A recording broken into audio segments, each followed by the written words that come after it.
Why do we have guns? Why do we have the Second Amendment? Is it to hunt? Sure. Self-defense? That's even more important. But the fact is, you read the founders, Federalist 46, James Madison, contrasts us with the tyrannical governments of Europe who are, quote, afraid to trust the people with arms.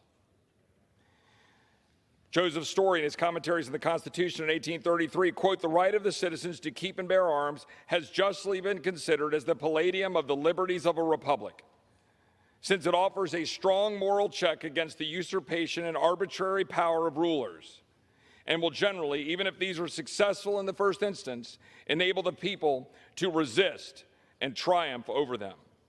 We have a Second Amendment because we understand in this country that there are some things, inalienable rights, that you cannot justly take away from a free and equal human being.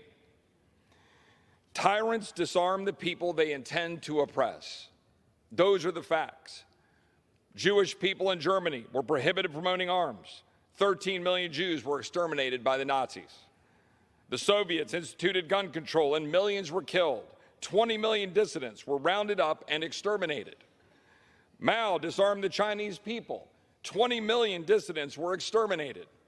In Cambodia, the Khmer Rouge were able to take advantage of the fact that limited gun ownership to just hunters and killed 1.5 million to 3 million Cambodians. Turkey disarmed Armenians and 1.5 million Armenians were killed in the Armenian genocide. The South disarmed slaves and actively fought against their arming. And then in the 20th century, armed black army veterans, for example, in Louisiana, were able to defend against the KKK. Even fact-checking organizations, Snopes, said, quote, we find it reasonable to conclude that gun confiscations facilitated by laws requiring the registration and licensing of firearms played a crucial role in the carrying out of 20th century genocides. This is not fiction. This is in our lifetime. This is in our grandparents' lifetime. This is in our recent history. This is why the Second Amendment matters. It's not trivial. It's not something you just brush aside.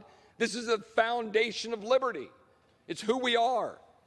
But in order to sell a lie to the American people, that the government will protect them from all manners of evil, while defunding the police, leaving our borders wide open, I'm glad my colleagues can suddenly find Uvalde on a map,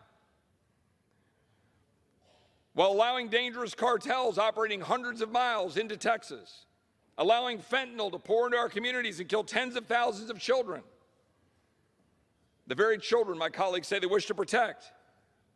In order to do this, Democrats in this body are willing to take away a citizen's God-given right, yes, God-given right that was mocked earlier, to protect himself or herself or her family or his family from harm.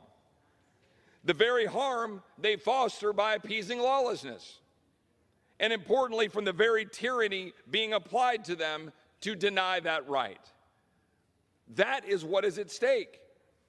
This bill, and it gets brushed aside, raised the age limit. Well, there are constitutional questions to that in the Fourth Circuit, Ninth Circuit, and other circuits.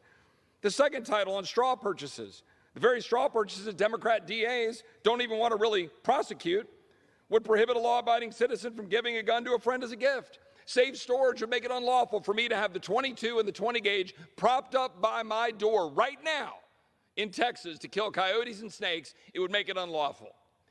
This will not do any good. It will harm Americans, and it undermines our foundational liberties that is crucial for a free state.